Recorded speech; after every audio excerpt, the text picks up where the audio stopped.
Donald Trump ప్రస్తుతం geo politics లో ఎప్పుడూ మీడియా అటెన్షన్ కోరుకునే హాలీవుడ్ హీరోలాగా తయారయ్యాడు. పేపరాజీ కోసం, మీడియా అటెన్షన్ కోసం ఏదైనా చేయడానికి సిద్ధమయ్యాడు. ఈ వ్యక్తి ఎప్పుడు ఏం మాట్లాడతాడో ఎవరికి అర్థం కావడం లేదు.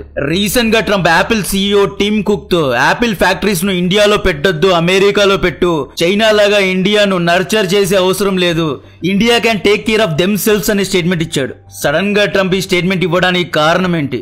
ఇంతకు ముందు వరకు ట్రంప్ నేను ఇండియా పాక్ యుద్ధాన్ని ఆపేశాను, ఇద్దరితో కలిసి సమానంగా వ్యాపారం చేస్తా, ఇండియా పాకిస్తాన్ ఇద్దరు డిన్నర్ టేబుల్ కు రండి అని పెద్ద మనిషిలా మాట్లాడిన ట్రంప్ ఇప్పుడు నేను సీజ్ ఫైర్ చేయలేదు, జస్ట్ హెల్ప్ చేశా అని ఎందుకు ఒప్పుకున్నాడు? ఈ మే 10th నుండి మే 15th ఈ 5 రోజుల్లో ఎన్నో జరిగాయి. స్టెప్ బై స్టెప్ అన్ని ఎక్స్ప్లెయిన్ చేస్తా. మే 10th రోజు ఆపరేషన్ సింధూర్ పీక్స్ లో ఉన్నప్పుడు భారత ఎయిర్ ఫోర్స్ పాకిస్తాన్ యొక్క 11 ఎయిర్ బేసెస్ పైన దాడి చేసినప్పుడు అందరూ హ్యాపీగా ఉన్న సమయంలో సడన్ గా డొనాల్డ్ ట్రంప్ వచ్చి ట్విట్టర్ లో సీజ్ ఫైర్ ప్రకటించాడు. భారత్ నుండి 140 కోట్ల మంది, పాకిస్తాన్ నుండి 20 కోట్ల మంది 3 రోజుల నుండి నిద్రాహారాలు మానేసి ఎదురు చూస్తూ ఉంటే కేవలం ఒక 5 లైన్ల ట్వీట్ వస్తుంది. ట్రంప్ హీరోలాగా I did mediation, I did cease fire, నేను 2 న్యూక్లియర్ స్టేట్స్ మధ్య యుద్ధాన్ని ఆపేశాను అని ఏదో హాలీవుడ్ హీరోలాగా పంచ్ ఇచ్చి వెళ్ళిపోతాడు. ప్రతిసారి ఈయన ఎంట్రీ ఏంటి మనకు అనుకుంటాం. డొనాల్డ్ ట్రంప్ ఒక వ్యాపారస్తుడు, మాజీ రిపోర్టర్,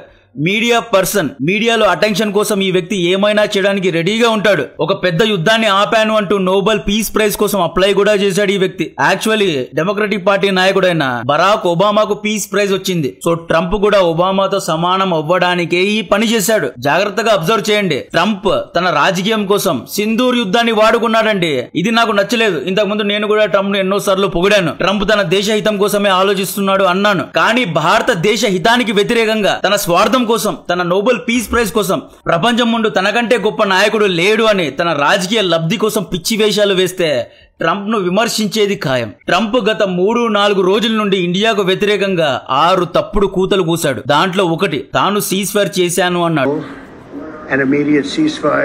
2 న్యూక్లియర్ యుద్ధంగా మారే అవకాశం ఉంది కాబట్టే, లక్షల్లో 10 లక్షల కంటే ఎక్కువ ప్రజలు చనిపోయే ప్రమాదం ఉంది కాబట్టే నేను మధ్యస్థం చేసి యుద్ధాన్ని ఆపాను అని న్యూక్లియర్ వార్ జరిగింది అన్నట్లు హింట్ ఇచ్చాడు.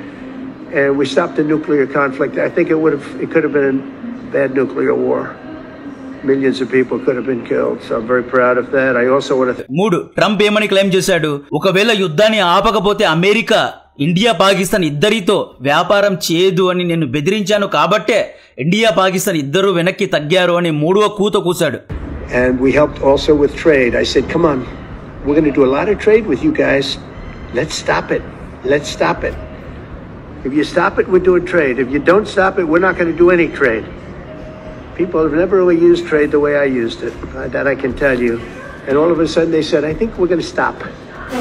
కాశ్మీర్ అనేది 1000 ఏళ్ల సమస్య, నేను మీడియేట్ అయ్యి దీన్ని రిసాల్వ్ చేయగలను, రిసాల్వ్ చేశాను అన్నట్లు మాట్లాడాడు.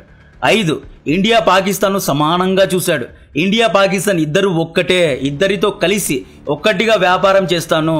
India is an great nation as well as Pakistan is also an great nation అన్నట్లు ఇండియాను పాకిస్తాన్ తో కలిపి మాట్లాడాడు. 6 అమెరికా యొక్క secretary of state Rubio, India, Pakistan ఇద్దరు ఒకే టేబుల్ మీద కూర్చొని, డిన్నర్ టేబుల్ మీద కూర్చొని అమెరికా మధ్యత్వంలో ఈ సమస్యను, అంటే కాశ్మీర్ సమస్యను సాల్వ్ చేసుకుంటారు అని స్టేట్మెంట్ ఇచ్చాడు. ఈ 6 అబద్ధాలతో అమెరికా అందరినీ కన్ఫ్యూజ్ చేసింది. మే 10th, 11th, 12th ఈ 3 రోజులు అమెరికా భారతీయుల సెంటిమెంట్ తో ఆడుకుంది. ఫస్ట్ ఆఫ్ ఆల్ మీరేమైనా అనుకోండి, ట్రంప్ సీజ్ ఫైర్ ను ప్రకటించడం నాకు నచ్చలేదు. ఇండియా నుండి ఎవరు ప్రకటించినా నేను హ్యాపీగా ఫీల్ అయ్యేవాడిని. నేను అప్పుడు కూడా ప్రభుత్వాన్ని కన్స్ట్రక్టివ్ గా క్రిటిసైజ్ చేశాను. నేను డైజెస్ట్ చేసుకోలేకపోయాను. 3 రోజుల నుండి నిద్రాహారాలు మానేసి పిచ్చోల్లా యుద్ధాన్ని ఫాలో అవుతుంటే సడన్ గా ట్రంప్ వచ్చి సీజ్ ఫైర్ ను ప్రకటించడం నచ్చలేదు. మళ్ళీ చెప్తా ఇది నచ్చలేదు. అప్పుడు పాక్ యొక్క 9 మిలిటరీ బేసెస్ పైన ఆల్రెడీ ఇండియన్ ఎయిర్ ఫోర్స్ దాడి చేసింది. సింహం చేస్తున్న వేటను తన ఖాతాలో వేసుకున్నాడు ట్రంప్. తన పైన భారతీయ ప్రజలపైన ఉన్న రెప్యుటేషన్ ను పోగొట్టుకున్నాడు. ఇక నుండి ట్రంప్ భారతీయుల రాడార్లో వచ్చాడు. సో ఇక్కడ అపోజిషన్ పార్టీస్ కూడా సరిగ్గా పాయింట్ చేశారు, ఇండియన్ డిప్లొమాసీను నిలదీశారు. అదేంటి ట్రంప్ ఇండియా, పాకిస్తాన్ ను ఒక్కటిలా చూస్తాడు? ట్రంప్ ఎందుకు సీజ్ ఫైర్ ప్రకటించాడు? ట్రంప్ బెదిరిస్తే యుద్ధాన్ని ఆపేస్తారా? ట్రంప్ వ్యాపారం చేయము అంటే మీరు యుద్ధాన్ని ఆపేస్తారా? సీజ్ ఫైర్ కు ఒప్పుకుంటారా అని అపోజిషన్ పార్టీస్ కూడా సరిగ్గా ప్రశ్నించాయి. ఇక్కడ Indian army, Indian air force గెలిచింది, కానీ దౌత్యపరంగా మనం కొంచెం తగ్గినట్లు అనిపించింది. సో ఫైనలీ ట్రంప్ కు కౌంటర్ గా మోడీ గారు మే 14th రోజు తన స్పీచ్ లో కాశ్మీర్ లో మూడో దేశం యొక్క మీడియేషన్ అవసరం లేదు అన్నారు. కాశ్మీర్ గురించి ఎటువంటి చర్చలు జరగవు, ఒకవేళ చర్చలు జరిగితే పీఓకేను ఎప్పుడు ఇస్తారో దాని గురించి చెప్పండి అని అందరినీ హెచ్చరించారు. ఇండియా వరల్డ్ ట్రేడ్ ఆర్గనైజేషన్ దగ్గరకు వెళ్లి అమెరికన్ పైన స్టీల్ అండ్ అల్యూమినియం విషయంలో కౌంటర్ టారిఫ్ ను విధించింది. అమెరికా కళ్ళల్లో కళ్ళు పెట్టి చూశారు. ఇవన్నీ చేసిన నిన్న మొన్న కూడా ట్రంప్ ఛాన్స్ దొరికితే నేనే సీజ్ఫైర్ చేశాను అన్నట్లు బిల్డప్ కొట్టాడు. Historic ceasefire to stop the escalating violence between India and Pakistan, and I used trade to a large extent to do it. I said, fellas, come on, let's make a deal. Let's do some trading. Let's not trade nuclear missiles. Let's trade the things that you make so beautifully. ఇక లాభం లేదు అని చెప్పి finally నిన్న దౌత్యవేత్తలు Trump కు సమాధానం ఇచ్చారు. Late అయినా లేటెస్ట్ గా 6 కౌంటర్స్ ఇచ్చారు. ఇక్కడ ఆపరేషన్ సింధూర్ లో 1000% ఇండియన్ ఎయిర్ ఫోర్స్ విజయాన్ని సాధించింది. ఇక్కడ మిలిటరీ ఆపరేషన్ ను ఎక్కడా క్రిటిసైజ్ చేయడం లేదు. కానీ అమెరికా చేస్తున్న న్యూసెన్స్ ను ఆపడంలో డిప్లొమాట్స్ ఫెయిల్ అయ్యారు అంటున్నాం. మనలో కొంతమంది సింధూర్ ఆపరేషన్ గురించి చెబితే ఎక్కడ రాజకీయంగా కొంతమంది లబ్ధి పొందుతారు అని ఈ ఆపరేషన్ గురించి మాట్లాడమే లేదు. సైలెంట్ గా ఉన్నారు. ఎందుకు సైలెంట్ గా ఉన్నారు? మీరు ఆపరేషన్ సింధూర్ గురించి మాట్లాడకపోతే ఈ దేశానికి డిస్సర్వీస్ చేసినట్లు. ఇండియన్ ఆర్మీ విజయాన్ని సాధించింది గర్వంగా అందరికీ చెప్పాలి. మేము ఓన్లీ ఇండియన్ ఆర్మీను, ఇండియన్ డిఫెన్స్ మినిస్ట్రీను క్రిటిసైజ్ చేయడానికి మాత్రమే ఉన్నాము అంటే కుదరదు. మీరు ఇండియన్ ఆర్మీను సిఓకే విషయంలో, అక్సై చీన్ విషయంలో క్రిటిసైజ్ చేశారు కదా. 4000 స్క్వేర్ కిలోమీటర్లు చైనా ఆక్యుపై చేసింది అన్నారు కదా. ఇప్పుడు ముందుకొచ్చి పాకిస్తాన్ ను తుక్కుగా ఇండియన్ ఎయిర్ ఫోర్స్ ఓడించింది అని చెప్పండి. ఎందుకు చెప్పడం లేదు?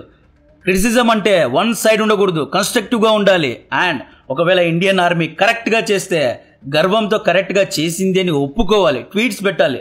అంతేగాని వన్ సైడ్ గా చేయడం కూడా నాకు నచ్చలేదు. సింధూర్ ఆపరేషన్ లో 100% స్ట్రైక్ రేట్ తో మిజైల్స్ అండ్ డ్రోన్స్ ను ఆకాష్ అనే made in India missile defence system ధ్వంసం చేసింది. అయితే ఆకాష్ గురించి ఎంతమంది మాట్లాడారు? మేడ్ ఇన్ ఇండియాను క్రిటిసైజ్ చేసిన వారు ఇప్పుడు ఎందుకు ఆకాష్ ఇస్ గ్రేట్ అని చెప్పడం లేదు? సో ఇండియా ట్రంప్ కు నిన్న ఇచ్చిన సమాధానం నంబర్ 1, సీజ్ఫైర్ ను అమెరికా మధ్యత్వం చేయలేదు అని ఖరాఖండిగా చెప్పేశారు. పాకిస్తాన్ డీజీఎంఓ బ్రహ్మోస్ కు భయపడి మొదటగా ఇండియన్ డీజీఎంఓ కు తానే కాల్ చేసి సాబ్ యుద్ధాన్ని ఆపేస్తాము అని ప్రపోజ్ చేశాడు. ట్రంప్ చెప్పినట్లు లాంగ్ నైట్ రాత్రంతా ట్రంప్ కూర్చొని బ్యాటింగ్ చేసి యుద్ధాన్ని ఆపలేదు. యాక్చువల్లీ పాకిస్తాన్ ముందుకొచ్చి ఆపేయండి అన్నది. అందుకే సీజ్ఫైర్ జరిగింది. 2, నో న్యూక్లియర్ ఎస్కలేషన్. ట్రంప్ ఈ యుద్ధంలో అందరినీ కన్ఫ్యూజ్ చేశాడు. ఈ యుద్ధం న్యూక్లియర్ పవర్స్ మధ్య జరుగుతోంది, న్యూక్లియర్ వార్ హెడ్స్ తో దాడి చేసుకుంటున్నారు, దీనివల్ల 10 లక్షల కంటే ఎక్కువ మంది చనిపోయే ప్రమాదం ఉంది అని పీస్ మేకర్ లాగా నోబెల్ పీస్ ప్రైజ్ కోసం యాక్టింగ్ చేశారు కదా. అదంతా తప్పు. ఇండియా నాన్ ఎస్కలేటరీగా, క్యాలిబ్రేటెడ్ గా, ప్రపోర్షనల్ గా దాడి చేసింది.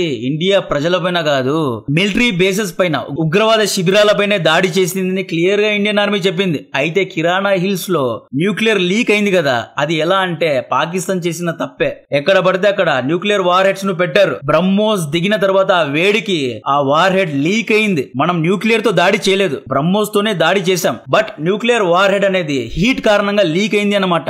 అండ్ ఇక్కడ కూడా Indian army and Indian diplomats clear గా మేము కిరాణా హిల్స్ పైన, న్యూక్లియర్ వెపన్స్ పైన దాడి చేయలేదు అనే నాన్ ఎస్కలేటరీగానే మాట్లాడుతున్నారు. అయితే ట్రంప్ ప్రతిసారి నేను న్యూక్లియర్ యుద్ధాన్ని ఆపేశాను అని స్టేట్మెంట్ ఇవ్వడం కరెక్ట్ కాదు అని కౌంటర్ ఇచ్చారు. ఇండియా ట్రంప్ కు ఇచ్చిన 3వ counter, no scope for mediation అన్నారు. మధ్యత్వం అవసరం లేదు అని మధ్యవేలు. ట్రంప్ ఈ 1000 ఏళ్ల యుద్ధాన్ని సాల్వ్ చేస్తాను అన్నాడు కదా.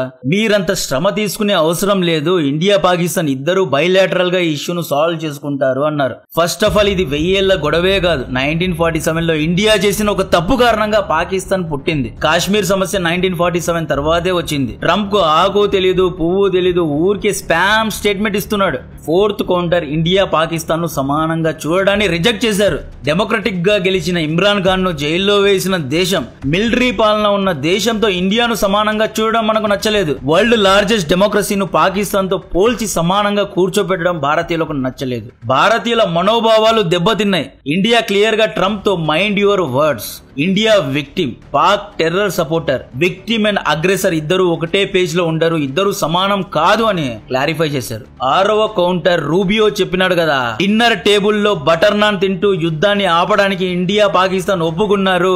నోటికి ఏదొస్తే అది మాట్లాడాడు. అలాంటి డిన్నర్ డేట్స్ ఏమీ ప్లాన్ చేయలేదు అని ఇండియా క్లారిఫై చేసింది. డిన్నర్ టేబుల్ మీద డేట్ చేయడం ఇండియాకు ఇష్టం లేదు అని క్లియర్ గా చెప్పేశారు. దీని తర్వాత ఫైనలీ ట్రంప్ నేను సీజ్ ఫైర్ చేయలేదు, జస్ట్ హెల్ప్ మాత్రమే చేశాను అని నిజాన్ని ఒప్పుకున్నాడు. నేను రాత్రంతా మాట్లాడి లాంగ్ నైట్ స్టాండ్ చేసి రాత్రంతా ఇద్దరిని బెదిరించి నేను ట్రేడ్ చేయను, మీరు ఆగాలి, యుద్ధాన్ని ఆపేయాలని బెదిరించలేదు, జస్ట్ హెల్ప్ చేశాను అని మాత్రమే ట్రంప్ ఒప్పుకున్నాడు. సో ఈ విధంగా లేట్ అయినా ఇండియా ట్రంప్ ను తగ్గించింది. యాపిల్ ఫ్యాక్టరీను అంత ఈజీగా అమెరికాలో పెట్టలేరు. యాపిల్ ఇండియాలో ఫ్యాక్టరీ పెట్టి ఇండియాకు ఫేవర్ ఏం చేయడం లేదు. ఇండియాలో ఐఫోన్ ఉత్పత్తి చేస్తే 20,000 మహా అయితే 40,000లో ఒక ఐఫోన్ ఉత్పత్తి చేయొచ్చు. దాన్ని 60,000 70,000 లక్ష రూపాయలకు అమ్మచ్చు. అదే యాపిల్ ఫ్యాక్టరీను అమెరికాలో పెడితే అమెరికాలో రెంట్స్ ఎక్కువ ఉన్నాయి, కాస్ట్ ఆఫ్ లివింగ్ ఎక్కువ ఉంది. అమెరికన్ ఫ్యాక్టరీస్ లో వర్క్ చేయడానికి మొదటగా అమెరికన్స్ ముందుకు రారు. అక్కడ కూడా థర్డ్ వరల్డ్ కంట్రీ నుండి అరువు తెచ్చుకోవాలి, అపాయింట్ చేసుకోవాలి. అండ్ మోర్ ఓవర్ అమెరికాలో ఒక ఐఫోన్ తయారు చేయడానికి 2 నుండి 3 లక్షలు ఖర్చు అవుతుంది. అంత డబ్బు యాపిల్ ఫ్యాక్టరీ బేర్ చేయగలదా? తయారు చేయడానికే 3 లక్షలు ఖర్చు అయితే దాన్ని అమ్మడానికి 4-5 లక్షలు ఖర్చు అవుతుంది. అంత డబ్బు పెట్టి అమెరికన్స్ యాపిల్ ఐఫోన్ ను కొనగలరా? ఊరికే నోటికి ఏదొస్తేది మాట్లాడటం. చైనా పైన టారిఫ్ వేస్తాము అన్నాడు, మొన్నటి వరకు 245% టారిఫ్ వేస్తాను అన్నాడు. మొన్న ఏం జరిగిందో తెలుసా? చైనాతో కూర్చొని చర్చలు జరిపి ఒక సెటిల్మెంట్ కి వచ్చారు. చైనా అమెరికన్ వస్తువులపైన 10% టారిఫ్ మాత్రమే వేస్తుందంట, అమెరికా కేవలం 30% వేస్తుందంట. ఈ 30% కోసం ఫిబ్రవరి నుండి ఏప్రిల్ మే 3 నెలలు డ్రామా చేసి 245% టారిఫ్ వేసి చైనాను వంచుతా దించుతా అని పెద్ద పెద్ద మాటలు మాట్లాడిన ట్రంప్ ఇప్పుడు సైలెంట్ అయిపోయాడు, చర్చలకు దిగాడు. ఇది ఈయన అసలు రియాలిటీ. ఈయన ఎన్నో మాటలన్నాడు. గ్రీన్ ల్యాండ్ ను లాక్కుంటామన్నాడు, పనామా కినాల్లో అమెరికన్ జెండాలు ఎగురుతాయన్నాడు, మెక్సికో కెనడా పైన 25% టారిఫ్ వేస్తాను అన్నాడు, చైనా పైన 245% టారిఫ్ వేస్తాను అన్నాడు, కంపెనీస్ అన్నిటినీ అమెరికాకు తీసుకొస్తాను అన్నాడు, కెనడాను 51st రాష్ట్రంగా చేస్తాను అన్నాడు. ఎన్నో మాటలు చెప్పాడు గానీ ఏది నిజం కాలేదు. గాజాలో సపరేట్ రాష్ట్రాన్ని నిర్మిస్తాను, గాజా ప్రజలను వేరు దేశాలకు తరలిస్తాను అన్నాడు, బట్ ఏమీ కాలేదు. యుక్రెయిన్ యుద్ధాన్ని ఆపేస్తానన్నాడు గానీ అది కూడా జరగలేదు. అయితే ఇండియా ట్రంప్ ఇచ్చిన 6 కౌంటర్స్ ట్రంప్ నచ్చలేదు అనుకుంటా. నిన్న మళ్ళీ యాపిల్ కంపెనీ ఇండియాలో ఫ్యాక్టరీ ఓపెన్ చేయొద్దు అని చెప్పాడు. India can take care of themselves అని ఫ్రస్ట్రేట్ అయ్యాడు. ఇక్కడ క్లియర్ గా ఇండియా అమెరికా సహాయం లేకుండా, వెస్టర్న్ దేశాల సహాయం లేకుండా, ఎటువంటి ఆయుధ సహాయం లేకుండా, ఎటువంటి శాటిలైట్ సహాయం లేకుండా మేము యుద్ధాన్ని గెలిచాము అని చెప్పింది. లేట్ అయినా లేటెస్ట్ గా భారత కూటనీతి విజయాన్ని సాధించింది, భారత్ యొక్క డిప్లొమసీ విజయాన్ని సాధించింది. సో నా కంటెంట్ నచ్చినట్లయితే వీడియోను లైక్ చేయండి, ఛానల్ను సబ్స్క్రైబ్ చేసి అందరికీ షేర్ చేయండి. జై హింద్.